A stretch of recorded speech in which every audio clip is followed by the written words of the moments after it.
Howdy, my name's Jeremy Flagg, and I am the cover villain. I am also the creator of Notion for Authors. In our last video, we went through writing projects. You can probably tell because I'm wearing the same shirt that I was wearing in the last video. This video, what we're going to do is we're going to look at how to edit the templates within the writing project. This is going to be a pretty easy process depending on how complicated or how much information you want to include in the template. So let me show you the one that we already have, the one that was designed for this. It is by default, it just automatically gets attached. So we get to this by hovering over the title of our book. And if we click open, a little side panel, it's called the side peek, opens up. And this is currently full of just placeholder information. But you can see that it has the title series, and you'll notice that this does not automatically populate from writing projects. Unfortunately, Notion doesn't have that ability, so I will have to put in duplicate data, and you'll quickly find out I hate doing duplicate data. So it doesn't happen very often in this template. And no subtitle for this one. Volume number is going to be 1. I can't remember the publication date, and currently nothing else here. And if I have the book cover already, I can click in the top right corner in the triple dots, and I can go to replace, and I could upload a different book cover. So you don't need to keep any of this. Matter of fact, you don't need to keep any of it. If you are a person who only has one short synopsis, you can just highlight and click delete and it will go away.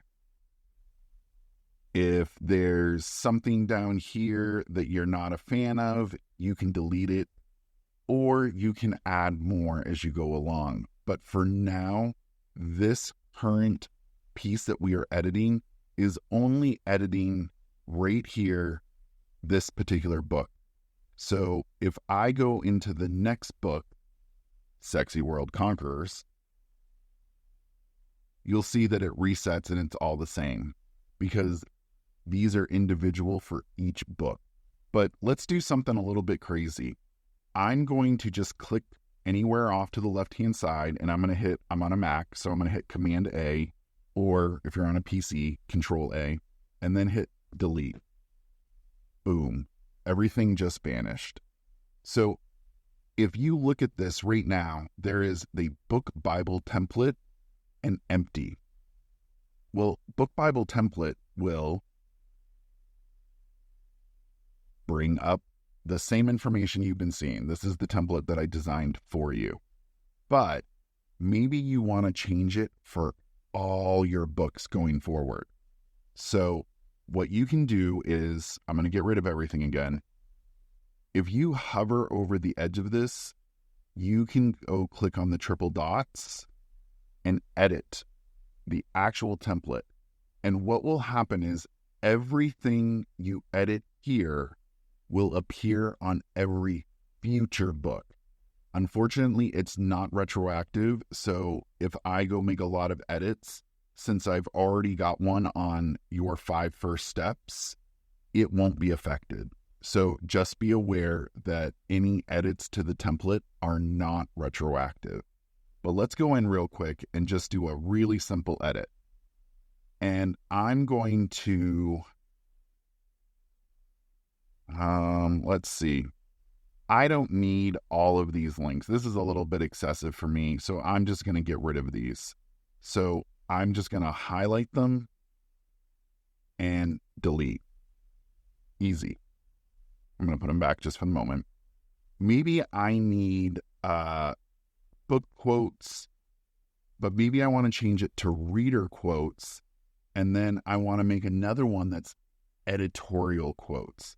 So what I can do is I'm going to duplicate, because I don't even want to write something. You'll quickly discover I am all about easy work. And then we're just going to put that in there to split them. and then duplicate this one, move it down under. And you can see I'm moving it by grabbing the triple dots off to the left side. You just click and you can drag and move things around. And I will warn you, when you're starting this, you're going to move things into weird spots. It definitely happens. Editorial quotes, and then I can start adding my quotes right away, or I can have my virtual assistant do it. Now, something else you might want to be aware of is you'll notice that there's almost 2 columns right here. You can see it pop up every once in a while, and maybe I just want to move that over.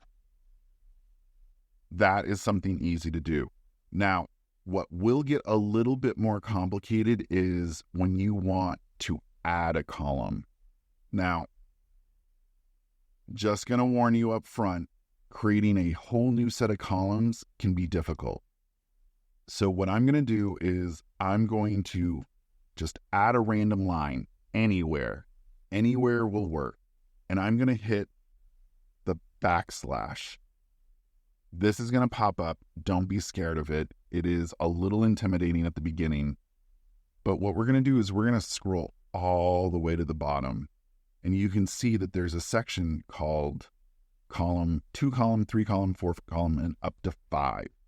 So if we look here, these are actually 5 columns. This area, 2 columns, so forth. Pretty straightforward. So if I just want to add one, I can just go to 3 columns, and if I type something there, I can type something there, and I can type something there now. So that's how you can create columns. Now, the other one that you might want to be familiar with is turning something into a headline. Well, you can change text, so you just highlight it, and then you can change it to a heading. Easy peasy. All right. The last thing I'm going to show you, because you might want to include more images. Maybe there's just something here that you want to have at all times. So let's do this way down at the bottom underneath our new editorial quotes. Same thing, we're going to do the backslash, and that brings up all of these options. If you scroll through, you can see all the nifty things you can add. Text boxes, you can add tables, bullet lists, numbered lists, toggle lists. Lots of nifty stuff. But what we're specifically looking for is media. So let's include an image, and there it puts in a box for a whole wide image. And if we want to make it smaller, what we can do is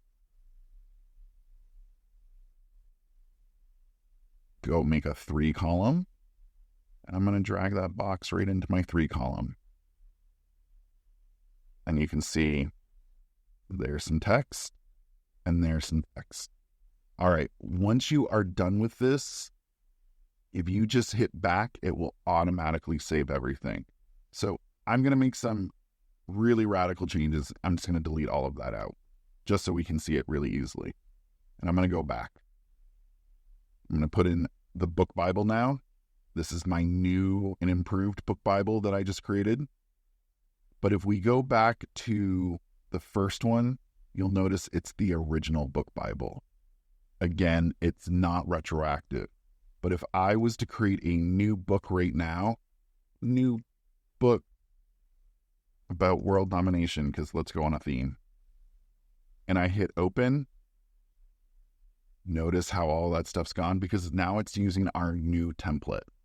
Now, if by chance you want to start from scratch, delete everything, and you can create a new template right here. And maybe you want one for fiction or nonfiction, a specific one for romance versus sci-fi.